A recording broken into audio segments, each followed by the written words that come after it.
Hello there, this is AGP aka Aurora Guinevere Price, and I am doing another discussion bowl today.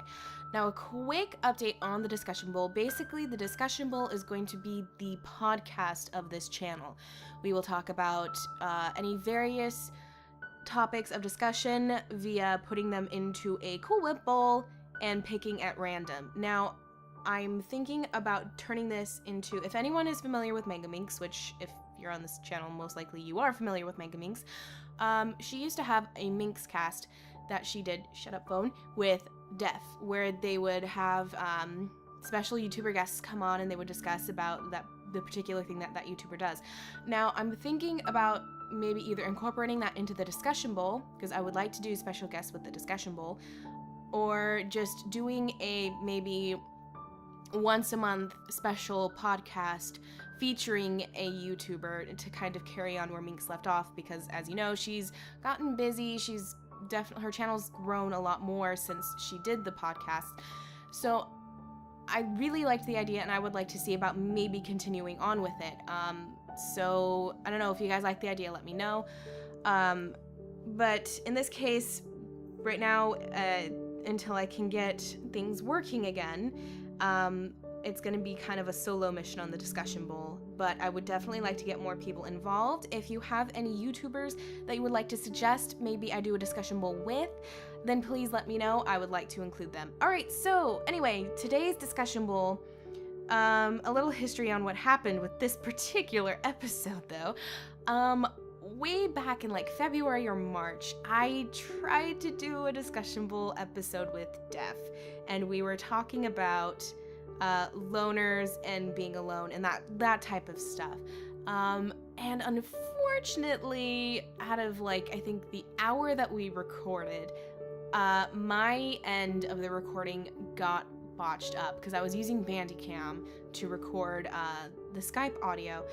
And it just skipped out of everything. And unfortunately, it was completely insalvageable because Def didn't record my end of the audio. He just recorded his audio. And it was really kind of like, do you guys want to hear a one-sided conversation with a non-existent voice?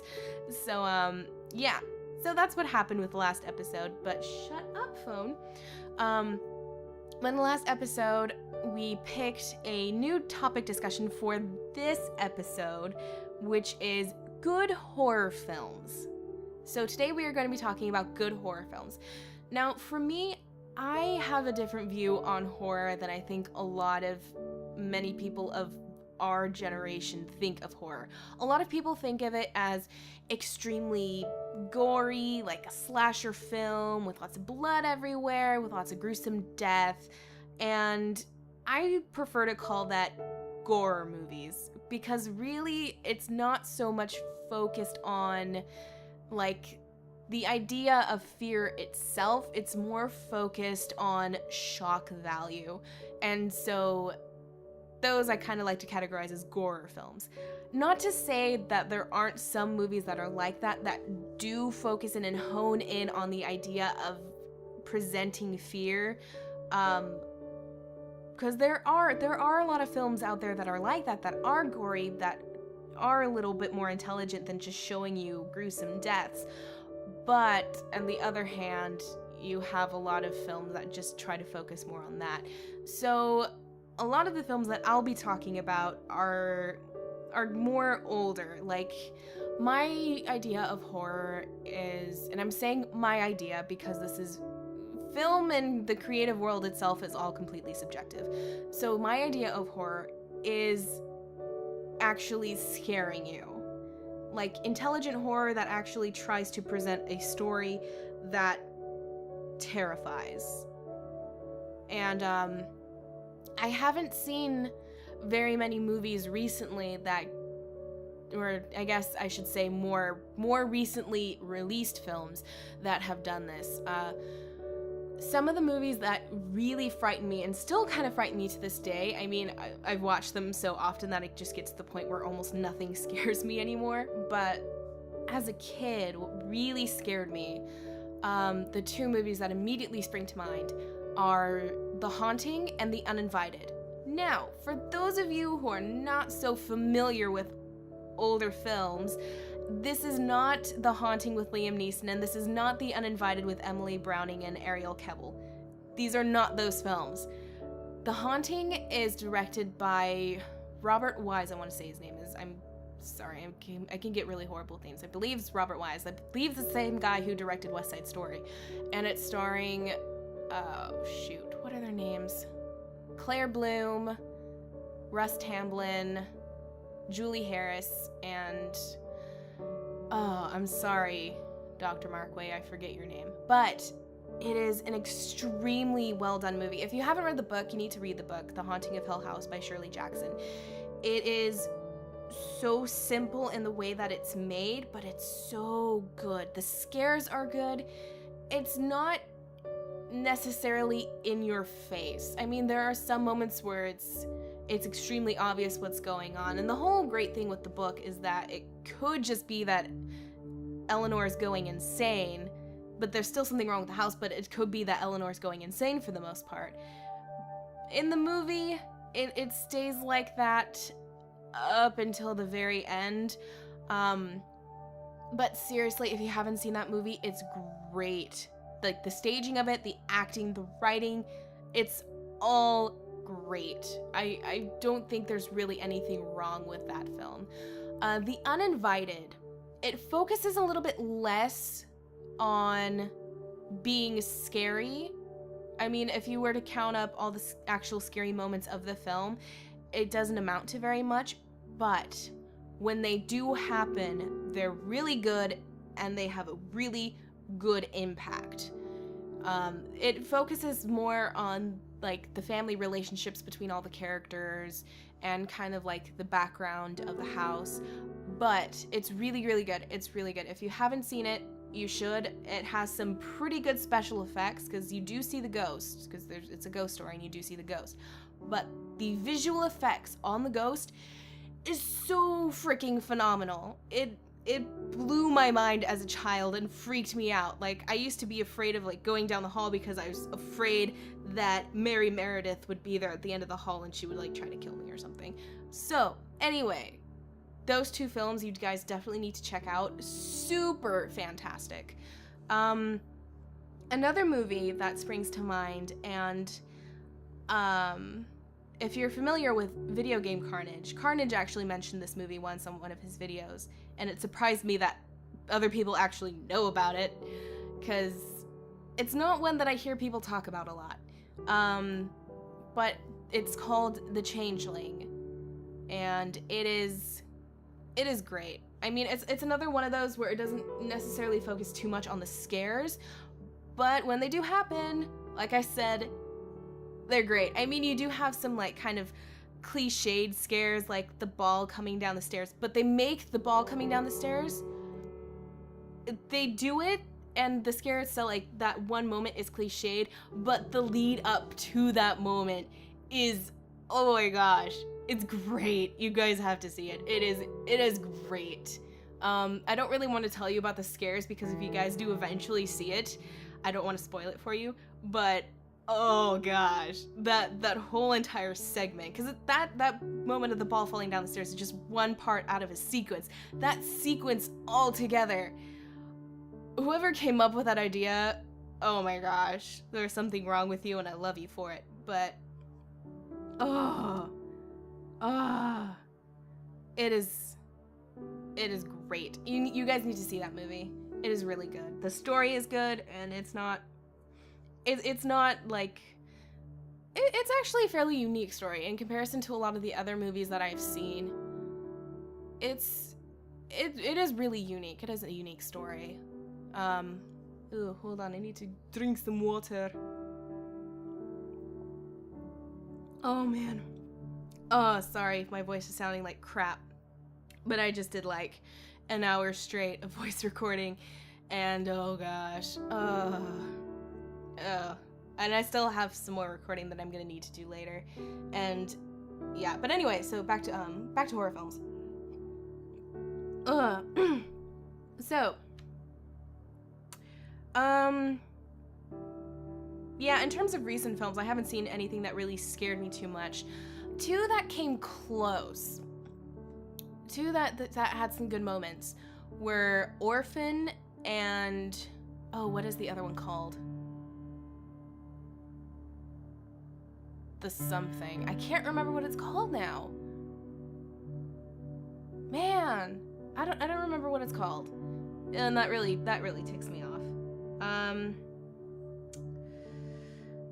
Maybe I can look it up.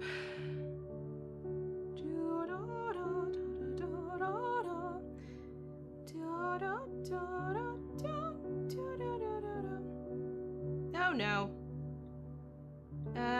Actually, what was her name?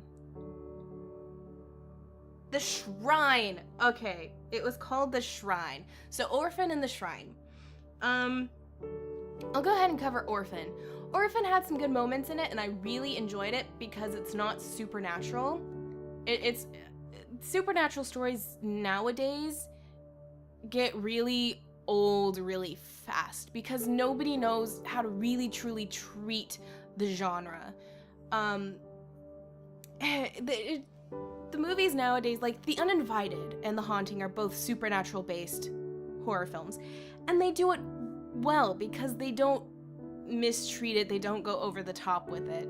But nowadays, like, the other day I watched Insidious Chapter 2, and I don't hate the Insidious movies. Like, the first Insidious movie did really well. About halfway through it was going good, and then it just died. Because, we're going to go fall asleep, and then we're going to go walk over to the store, and then we're gonna go find the people, and then we're gonna go to see the Phantom Menace in his lair. It's gonna be awesome. So, yeah, that was really, really stupid. And then, of course, you have the end of the movie. You know he's possessed by the old lady ghost, and that he's killed the other person. You know this going into the second movie, so the whole build-up to figuring out that he's been possessed is pointless because we know. I will give the second movie credit because they actually, it felt like they actually tried to do something clever with the whole background history of the ghost and stuff, but a lot of the scares were just so dumb. Like, when they're doing the seance and they're trying to talk to, what is her name, Elaine? I think her name's Elaine. And they're in her little spooky basement, and they're throwing the dice stuff. And I think that's on its own would have been really good, but no, then they had to add everything starts shaking, there's a mysterious wind blowing, the TV turning on with static. They had to do all that extra stuff. It's just too much.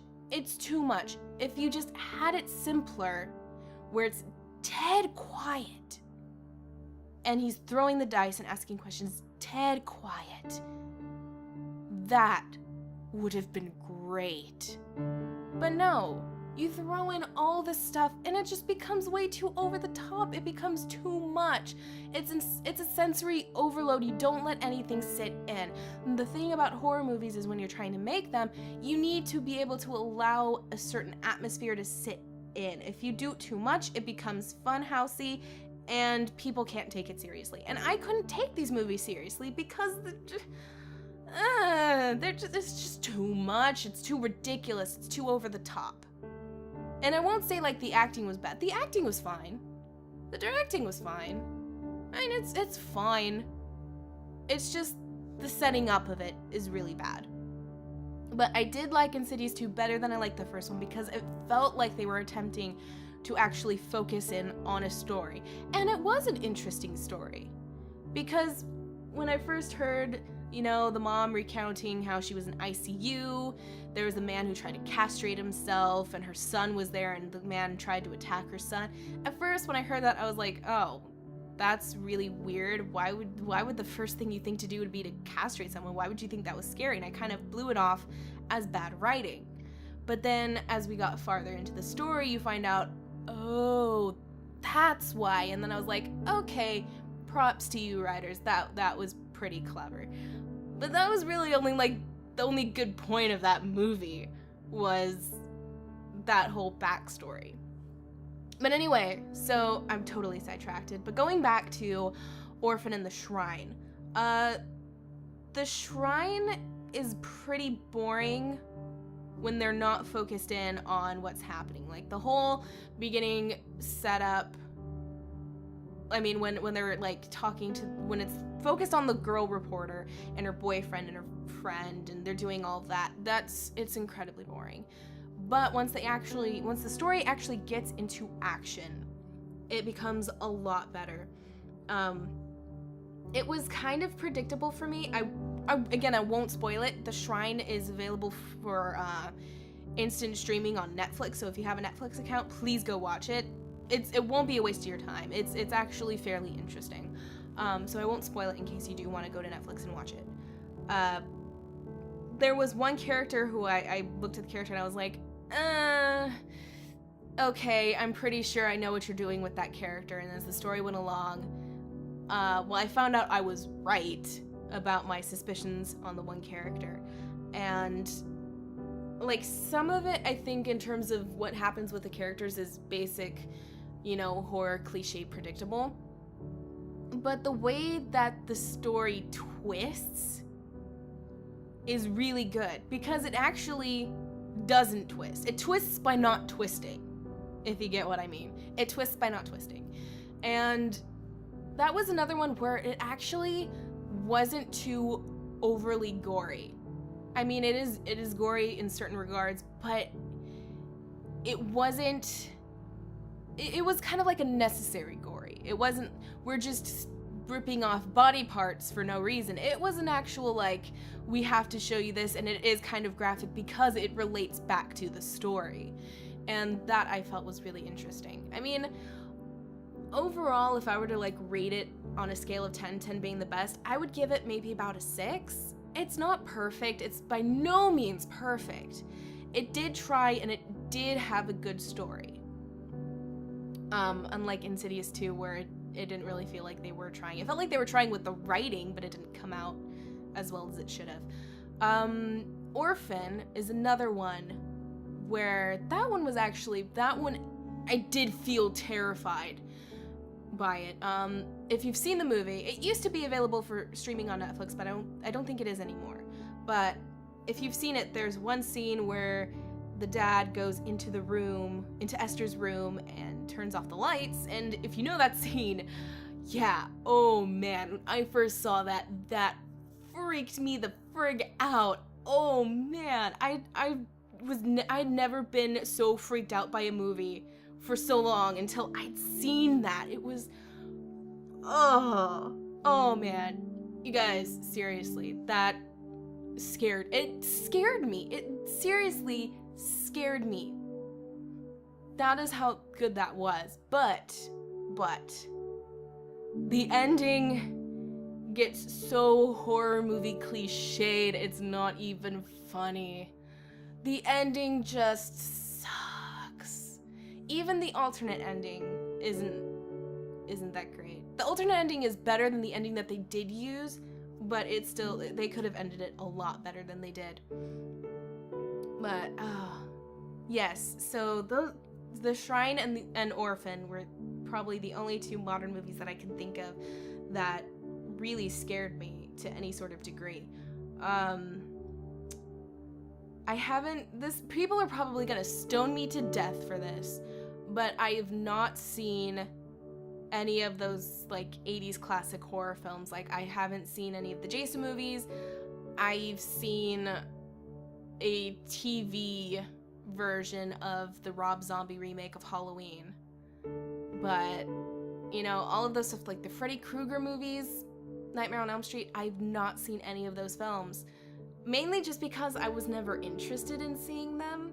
Because again, like, I have a very particular idea of what I like in my horror movies, and they just didn't appeal to me. Because it's all, oh, you have sex, you die. Okay, this person has sex, they die. Alright, now that person is having sex, they die. Oh, this person is doing drugs, they may or may not die. And it was just, it wasn't very appealing. And, like, I grew up on the Universal monsters, like the old classic Universal monsters, those are my jam. I friggin' love those to death. Like, my favorite, even though I mainly grew up watching the Dracula movies, I'd have to say that my absolute favorite, or above all the rest of them favorite, is Creature from the Black Lagoon. And I don't really know why. It's probably because, maybe because it's a little more phantom relatable. You know, you have this creature who's been all alone, and then he sees this pretty girl, and he's like, oh, hot damn, I'm getting with this chick tonight. And, you know, he just wants a little lovin'. It's not like he's trying to be evil. He just wants a girlfriend, and all these other dudes are in his way. So, yeah, I like him. He's pretty cool. Plus the whole making of, like, if you ever watch the making ofs of these things, watch the making of for Creature of the Black Lagoon. It is pretty interesting. But yeah, so Creature from the Black Lagoon is my top favorite. Second favorite is The Mummy, weirdly enough. And I actually kind of like the reboot series better than I like the original film. Although I do like the original. The original film is really good. Although with the original, the Boris Karloff film, when The Mummy was still called Imhotep, there was this scene I think they cut out. I'm pretty sure they cut out, which is too bad. But it was showing all of Anaxinamun's reincarnations of when she was brought back, going through all these different cycles of life. And there was, at one point, was she Joan of Arc? I think she became Joan of Arc, and then she was someone, a martyr that was thrown into the lion arena in the gladiator times. And it's really sad because that gives her so much depth. Like, her soul has been going through this endless cycle trying to find Imhotep. And of course, in the end, you know, screw that. Screw all that. I'm going with this hot guy. But yeah, I really enjoyed those. And then with the reboot, they changed. I don't remember exactly why they changed Imhotep's name.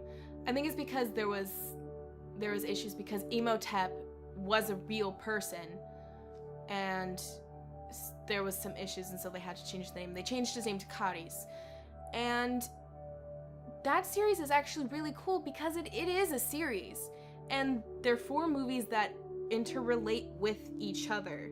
You have the first one where it's archaeologists go to Egypt to go find some stuff. They find the mummy, he comes to life, and they're gonna do all that jazz. And then you see the next movie is the sequel to that, where the people are older, and one of the guys has had a son, and the son is gonna get married, and the guy who was in charge of Charis in the first film is like, I must have my revenge. And so he sends this younger guy with the mummy to go get revenge and kill everyone. But, you know, then the mummy dies. And then I think the next film is the mummy finds... It always, for the most part, ends with how the mummy died in the first film. So if you're familiar with, like, the Christopher Lee Dracula movies, when it was, at one point they were doing a series, like, it was kind of like that. But then there's a girl at college who turns out that she's a reincarnation of the princess, and then the mummy takes her into a swamp and they get buried. And then the next film after that is a dig that's trying to clear out the swamp, and they find the mummy, I think. The girl ends up getting out on her own and walking around, and the whole movie is just the mummy trying to chase after her.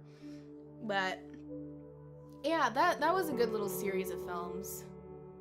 Kind of silly at some parts, but they're fun and enjoyable. They're really good. Yeah, I really like all of those the classic Universal horrors with all of their little... It was basically like the original Marvel, right? Marvel's the one that does the Avengers. Yes, Marvel's the one that does the Avengers. Basically, it was like the original Marvel thing, where they had the universe of monsters, and they did the series individually for each one, but then they would occasionally do a movie where the two overlap, where 2 or 3 overlap. I think the most they ever had in one movie was House of Frankenstein, where they had the hunchbacked assistant, they had Dracula, they had Frankenstein, and they had the werewolf and the mad scientist, of course. You can never have a movie without a mad scientist. And they all go to Frankenstein's castle. And that one actually is, that one's good, but it's sad. It's actually really sad. But the best one out of all of those, like, I guess you can call them co-op monster films, my absolute favorite is not even supposed to be scary, but it's Abbott and Costello Meet Frankenstein. If you've not seen that, like, seriously, freaking check that one out above all the other ones that I mentioned, because that is a beautiful film. Oh gosh, it's great. I mean, horror monsters in comedy, you'd think would probably never really be a good mix. Like, to be taken seriously, though. That's the thing. To be taken seriously and still be fun. Yeah, oh gosh, it's great. It is great. But I grew up on that movie, so that one is like a personal connection to me. So anyway, oh gosh, I think I've gone on for way too long. I'm trying to not make these go over a half hour because I know you people have lives and want to get on with them and do other more fascinating stuff. So I'm going to go ahead and I'm going to pick another one. Let's see. And actually, I'm going to put in good horror films in again because I can go much more in depth, maybe, on the subject. So I'm gonna put that back in for more future stuff. So we are going to pick a new topic for the next discussion board. What am I picking? Also, while I'm picking, if you have an idea for any future discussion bowls, you can tweet, Tumblr, comment, PM me, email me, all that jazz with any suggestions that you may have. Alright, so continuing on with the scary stuff, next discussion bowl we will be talking about ghosts and stuff. Like, seriously, that's what I wrote down on the paper. It says ghosts and stuff. Which is actually pretty cool because I have some really interesting theories, or I think they're interesting theories on ghosts and how they work. So, next discussion bowl, we'll be talking about the supernatural. So anyway, this has been AGP, aka Guinevere Price, and I will see you all later. Goodbye.